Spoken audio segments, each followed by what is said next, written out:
Hey, what's going on, Guardians? TBL here, back with your vendor weapon roll recommendations for the week of April 18th, 2017. We had some great rolls last week with some clear winners like the Warpath and the Parthian Shot. And this week we're hoping to redo some of that magic. So let's go ahead and get started.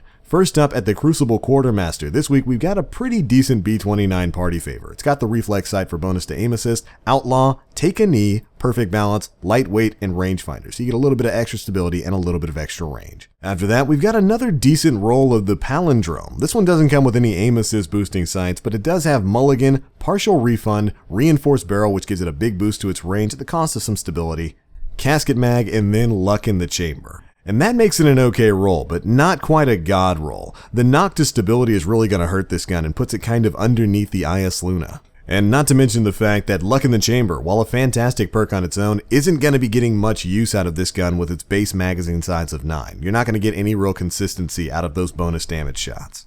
It's still a great gun, but without that extra aim assist and with that knock to stability, there are definitely better rolls out there. Next on the list, we've got the ANTON'S Rule Sidearm, and this is coming with a pretty interesting roll this week. It's got Sure Shot for the bonus to aim assist, Zen Moment for a little bit of extra stability when you damage people, Cascade, hand loaded for that extra range, Casket Mag to bump the magazine size up, and Rangefinder. So you can get a little bit of extra stability with Zen Moment and a little bit of extra range with hand loaded and Rangefinder.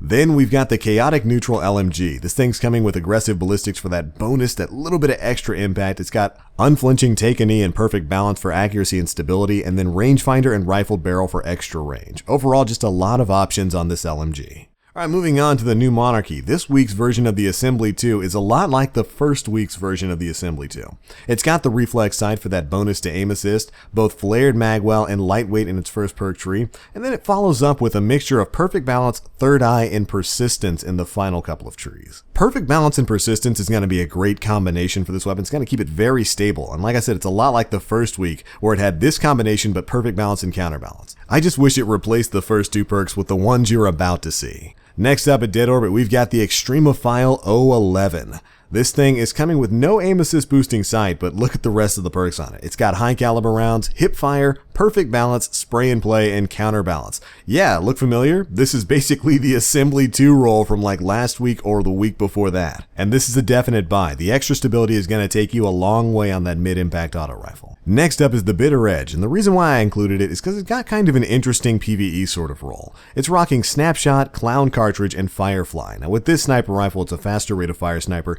You can kind of use it as a scout rifle. With a base magazine size of 5, Clown Cartridge should activate fairly often and kind of give you some weird, funny situations. It's just something to goof around with.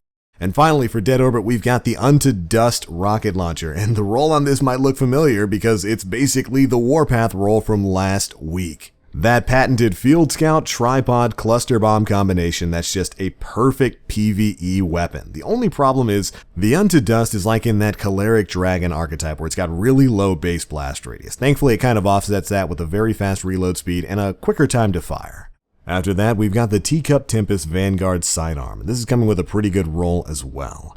First things first, it's got both of the aim assist boosting sights in True Sight and Sure Shot iron sights. After that, it's got Outlaw for those faster reloads, Army of One, hand loaded for extra range, high caliber rounds, and reactive reload. This means you can kind of mix the fun of a faster reload on precision kills with Outlaw, high caliber rounds for stagger, and then reactive reload so that when you get a kill, you reload, you get that bonus damage afterwards. Good stuff. After that, we've got the Bone Crusher LMG, and this thing is coming with a pretty stable roll this week. It boasts both Feeding Frenzy and Spray and Play. I'd choose Spray and Play of the two of those. Braced Frame for a big boost of stability, or Rifled Barrel for extra range, and then Counterbalance. So it's going to be very stable, and you can kind of choose between Braced Frame for that extra stability, this gun does kick a little bit, or Rifled Barrel for more range. And finally, for the Vanguard, we have one of the big winners for today, the Disassembly Required. This thing has got great base stats, plus hard launch to improve its velocity a little bit, and then it's got virtually a perfect PvP roll. Spray and Play, heavy payload, grenades, and horseshoes. So you're getting the great base stats of this weapon. It's already got great blast radius. You're getting that faster reload when you're empty with Spray and Play. Heavy payload's going to give you an even bigger blast radius, and then grenades and horseshoes gives you that all too necessary proximity detonation for PvP.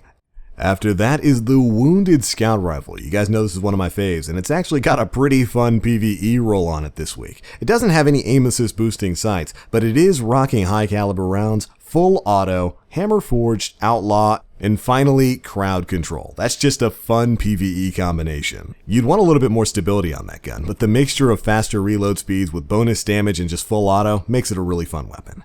Alright, after that we've got the Wormwood, and guess what? It's another good one. True sight, high caliber rounds, quick draw, fitted stock, reactive reload.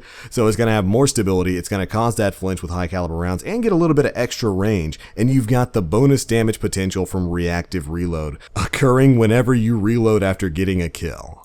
This gun's already super stable and very effective in the Crucible, and this role is definitely more than serviceable. And finally, we have got the Warpath. This was the big winner last week, and this week's going to be basically the same kind of winner, but in the opposite game mode. Last week's role was great for PvE, this week's role is great for PvP. This thing's coming with Snapshot, Heavy Payload, Spray and Play, and Grenades and Horseshoes. The Warpath has great base stats, you can bump up that velocity a little bit with Hard Launch. And then you've got your choice between Heavy Payload and Spray and Play. Honestly, the blast radius on this thing is already big enough. You can just go with Spray and Play for the faster reloads, and then Grenades and Horseshoes gives you that perfect proximity detonation. This and the Disassembly required this week are great PvE rocket launchers if you haven't gotten any. But alright Guardians, that's it for our vendor recommendations. They get the thumbs up from us, and I hope they get them from you guys too. Now remember, these aren't all the good weapons on sale this week, just the few we felt like bringing to your attention. Be sure to let us know what you guys have picked up this week down in the comment section below. And as always, thanks so much for watching. I am the Black Link. You Guardians, stay frosty.